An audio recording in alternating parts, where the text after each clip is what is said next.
Okay, so anyone listening to this deep dive, you're probably looking for classroom management strategies. The stuff that actually works. Right, not just the theory, but what helps when you're in a classroom full of kids. And maybe you're a teacher or a parent even, or just curious about what goes on in the classroom. Yeah, and what I think is so cool about this deep dive is that we're going beyond the textbooks. That's right. We're hearing from someone who's been there, who's done that. Absolutely. And that is Ms. Kirby. Yes. She is a special education teacher and an author. And the creator of the program we're going to be diving into today. Yeah, we're going through excerpts from one of her training programs, and she gets real. Oh, yeah. She talks about the stuff that every teacher, I think, dreads.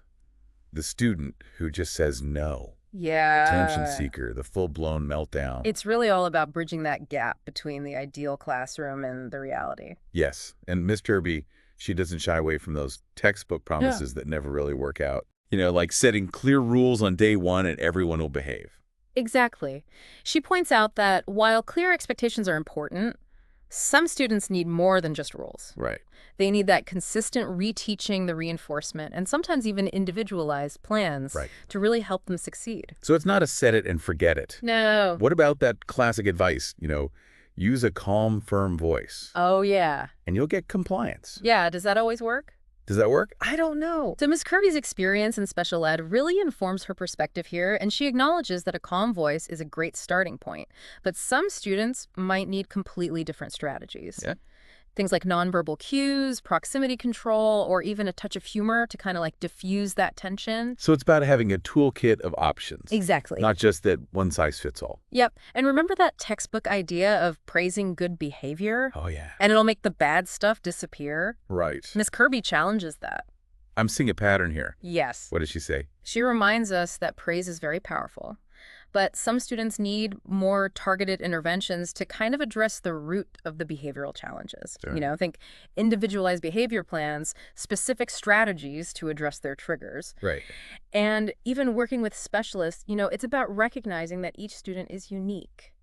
Okay, so what about those perfectly crafted lessons? Oh, yeah. They're going to solve all the behavior problems, right? That's what we hope for. I know. But Ms. Kirby brings us back down to earth. Okay. She reminds us that even the most engaging lesson can't always prevent disruptions, especially when a student is dealing with things outside of the classroom. That's true. Like hunger, lack of sleep, or family issues. It's a good reminder that sometimes it's not about you as the teacher.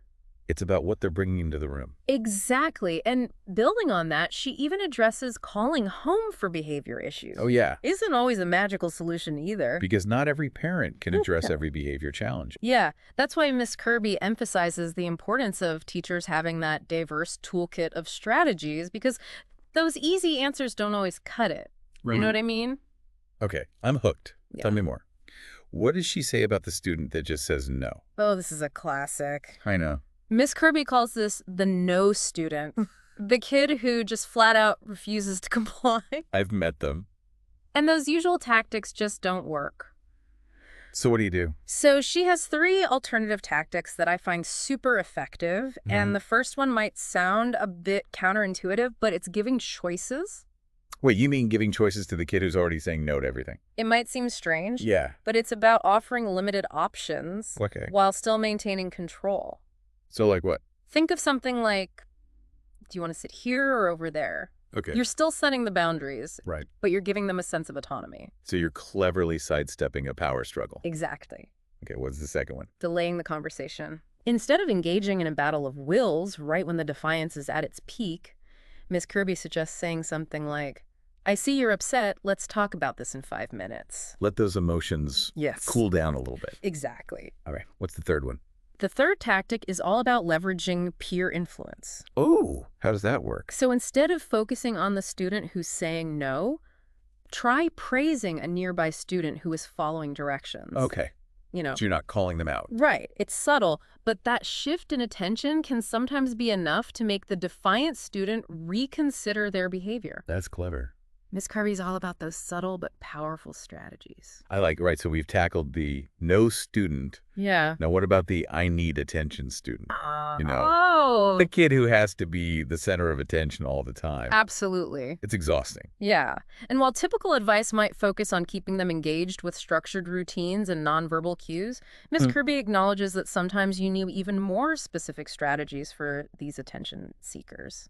Okay, so what does she recommend? One technique she highlights is planned ignore. Okay. But this is only appropriate if the behavior isn't disruptive to others, of course. But sometimes by not reacting to those attention-grabbing antics, you can take away the reward that they're seeking, and the behavior might just fade away. They're not getting what they want, so Right. why do it? Exactly. What else does she recommend? She also suggests using nonverbal signals to redirect them without making a big deal out of it. Okay. You know, a tap on the desk, a thumbs up. These subtle cues can often get their attention and guide them back on track without disrupting the flow of the lesson. It's about being subtle but effective. Right. And of course, positive reinforcement is always key. When you do catch them exhibiting that positive behavior, Yes. make sure to acknowledge and reinforce it. You want to encourage more of those good choices. Right. Okay, so we've done the we've done the attention seeker now. Yeah. Let's get into the really tough stuff. Okay. Meltdowns. This is where her special education background really shines through. She acknowledges that meltdowns can be scary and unpredictable, but she emphasizes the importance of both prevention and de-escalation. So have a plan in place. Right. But know what to do when it happens. Exactly. So what does she say? First and foremost, identifying triggers. Okay. So this could be anything from transitions between activities to difficult tasks or even a conflict with other students. Okay. Once you understand what sets a particular student off, you can start to minimize those triggers or at least prepare for them in advance. It's like we're having a fire drill, Exactly. but for emotions. Exactly. And when a meltdown does happen, de-escalation is key. Okay. Ms. Kirby stresses the importance of staying calm yourself, removing the audience if possible, and giving the student a safe, quiet space to regain control. You know, this is great advice not just for teachers, Right. but for parents too. Absolutely. Anyone who works with kids. Yeah, because meltdowns happen everywhere, not just in the classroom. It's true. And she also talks about the importance of reflection after the meltdown once the student is calm, talking about what happened, what triggered them, and what coping strategies they can use next time can be incredibly helpful. Turn those tough moments into learning moments. Precisely. It's not just about stopping the behavior in the moment, but equipping kids with the tools to handle those big feelings in a healthy way. Okay, so now we're going to move on to some of those quick tips that Miss Kirby has for us. Yes, even experienced teachers might find these helpful. I love a good teacher hack. So one of the first things she mentions is the power of 3-second wait time. Okay. It's simple. After you ask a question or give a direction, pause for 3 seconds before repeating yourself. It gives students time to process and often increases compliance. I never thought about that, Right. but it makes sense. You know, It's how kids process. it is. Okay, what else? She also talks about the importance of greeting students at the door each morning. Oh, yeah. It seems like a small thing, but that personal connection can set a positive tone for the day. I bet that avoids a lot of problems Of course. before they even start. Exactly. Okay, what else? Another tip is proximity matters. Okay. If a student is off task, instead of calling them out in front of everyone, try simply standing near them. Your presence can often redirect their attention without creating a public confrontation. I love these subtle strategies. They're so much better than yelling across the room. Exactly. Oh, no. When giving directions, Miss Kirby suggests keeping them short and simple, break down complex instructions into bite-sized pieces that are easier for students to follow. That's good life advice. It is. In general. In general, yes. Okay, what else? And instead of raising your voice to get everyone's attention, she recommends using a silent signal, maybe a hand gesture, a bell, or whatever works in your classroom. I like that much better than yelling quiet down all the time. Exactly. All right, one more. Okay, this one's called Reset the Room. If the energy in the classroom is getting too chaotic, take a moment to do a quick reset activity, maybe a stretch break, a deep breathing exercise, or even just a class-wide check-in to help everyone recenter and calm down. Like hitting the pause button and everybody gets to regroup. Exactly. And what's interesting is that a lot of these strategies are rooted in her experience in special education, which means they can be adapted to benefit all students. That's such a good point. I think there's so much we can learn from our special ed colleagues. Absolutely. Miss Kirby emphasizes that those individualized behavior plans that are often used in special ed settings can be adapted and implemented for any student who is struggling. Okay. It's about recognizing that every child is unique and might need a slightly different approach. So instead of the one-size-fits-all, Right. it's about having the tools It and is. knowing which one to use when. Exactly. And another thing she highlights is the importance of collaboration, working together with co-teachers, specialists, paraprofessionals, and even parents can make a world of difference in creating a supportive and consistent environment for the child. It takes a village. It does. Right. And one final point I want to mention is the rising awareness of trauma-informed approaches in education, which can be incredibly beneficial in both special and general education settings. I'm so glad you brought that up because trauma-informed practices are really understanding how that can affect a child Absolutely. and their behavior and their development It is. and responding in a good way. Yes, so it's about creating a predictable and safe environment, building those strong relationships with students, and even teaching them coping skills so they can regulate their emotions. Right. So things like having a designated calm down corner with sensory tools can be really helpful for some students. It's about meeting them where they are. Exactly, and that brings us back to one of Mrs. Kirby's core messages. Classroom management is not about finding that one perfect solution that works for everyone. Right. It's about flexibility, consistency, and most importantly, building those strong relationships with your students. So it's not about controlling behavior. Right. It's about understanding why they're doing what they're doing. Absolutely. And that leads us to a really interesting activity that Miss Kirby uses in her training program. Oh. She asks teachers to analyze common classroom management statements and decide if they're a myth or a reality. That sounds like fun. It's like a little quiz to see if you've Yeah. been paying attention. I love it. Let's do it. Are you ready to put your knowledge to the test? I am. All right. Let's bust some myths. All right, so let's dive into this myth-busting activity from Miss Kirby's training program. You ready for the first statement? Totally hit me with it. Here it is. Once you establish rules, you won't have to repeat them. This one's tricky. I mean, part of me wants to say it's true because you think, explaining the rules clearly on day one, that would be enough. Right, that's the trap, isn't Yeah. it? We tend to think about classroom management in ideal terms, but remember, Miss Kirby's all about that real-world application.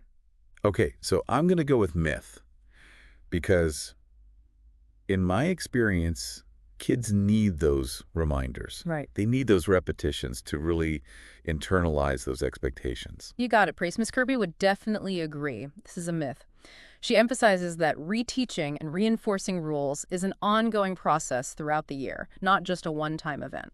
Makes sense. Kids learn at different paces in different ways, and let's be honest, sometimes they just forget. Consistency is key. Exactly. Yeah. All right, ready for the next statement. Absolutely lay it on me. Okay, here's one that I think really gets to the heart of Mrs. Kirby's approach.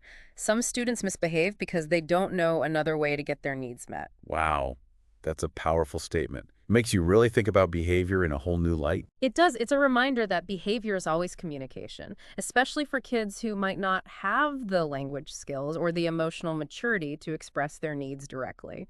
So instead of asking, like, what's wrong with this student, we should be asking, what is this student trying to tell me? Exactly. Miss Kirby would definitely say this is a reality. It's about understanding that sometimes that challenging behavior is a cry for help, a way for students to communicate their needs, even if they're doing it in a way we don't like. That makes me think about the importance of, building those strong relationships with students. Yeah. If you know a child well and you've created that sense of trust, you're more likely to kind of understand what's going on beneath the surface. Absolutely. That connection is so important. When kids feel seen and understood, they're more likely to open up and let us know what's going on. Okay, this has been eye-opening. I'm ready for one more. What's the next myth or reality? Okay, here's a statement we hear a lot in education. Students always respond to positive reinforcement. Ooh, this seems like a classic textbook solution. But does it always work? Okay. I'm going to say myth. You are right again. While positive reinforcement is incredibly effective for many students, it's not a magic bullet. Ms. Kirby reminds us that some students might need additional support, like those individualized behavior plans we talked about earlier, or specific interventions to truly thrive. So it's recognizing that what works for one kid might not work for another. Yeah, We have to be flexible. that's the key takeaway. Ms. Kirby stresses that flexibility is essential for effective classroom management. We need to have that diverse toolkit of strategies and be willing to adapt based on the individual needs of our students. So we're like problem solvers. Detectives in the classroom are constantly observing and adjusting our approach. Exactly. And those myth-busting exercises from Miss Kirby's program really highlight the importance of moving beyond those oversimplified solutions and embracing a more nuanced understanding of classroom management. Okay, so we've busted some myths, we've gained some valuable insights. What's next? Well, Ms. Kirby ends her program with a really thought-provoking question that challenges us to put all this knowledge into action. I love a good thought-provoking question. Let's hear it. She asks teachers to think back to a student they found particularly challenging and consider this: could their behavior be a way of communicating an unmet need? Wow, that's powerful. It really flips the script and forces you to look at challenging behavior from a completely different perspective. Instead of getting caught up in the frustration of the moment, it encourages you to pause and ask yourself, what is this child trying to tell me? So we're shifting our focus from reacting to behavior to understanding what's causing it. Exactly. Miss Kirby reminds us that we need to be those detectives searching for clues to help us understand what's driving those actions. So how can we as teachers, parents, anyone who works with kids, start to apply this question in our own lives? So how can we as teachers, parents, anyone who works with kids, start to apply this question in our own lives? It starts with observation, putting on our empathy hats. Yeah. When you encounter a child exhibiting that challenging behavior, pay attention to the context, what was happening right before. Are there any recurring triggers? It's like we're playing detective. Yes. Trying to piece together. Exactly. What's going on? Precisely. And as you gather those clues, try to step into the child's shoes. What might they be feeling? What need might they be trying to express through their actions? So we're shifting from this kid is being difficult to this kid is struggling. Exactly. And that shift in perspective can make all the difference in how we respond. When we approach the situation with empathy and a genuine desire to understand, we're more likely to find solutions that actually work. So instead of just, punishing or reprimanding a child for acting out, we might ask ourselves, is this child feeling overwhelmed? Do they need a break? Are they feeling disconnected or left out? You're getting it. And once we identify that unmet need, we can start brainstorming strategies to meet it in a positive and supportive way. This reminds me of how Ms. Kirby talked about, having a diverse toolkit of strategies. Right. It's not about finding a one-size-fits-all solution, Yeah. but about being responsive and adaptable to each child's unique needs. So if a child is acting out for attention, maybe they need more opportunities to feel valued and included in the classroom. Or if a child is constantly refusing to follow directions, maybe they're craving more autonomy and would respond well to having choices. And if a child is having those frequent meltdowns, maybe they need help developing coping skills and strategies to regulate their emotions. It all comes back to understanding the individual child and tailoring our approach to their needs. Miss Kirby really drives that point home throughout her program. It's not about controlling behavior. Right. It's about empowering children to make positive choices. Couldn't have said it better myself, and I think Miss Kirby's question is the perfect way to wrap up this deep dive. It challenges us to see those challenging behaviors not as problems to be fixed, but as opportunities for learning and growth. It's about asking ourselves, could this behavior be a way of communicating an unmet need and then using that understanding to guide our actions?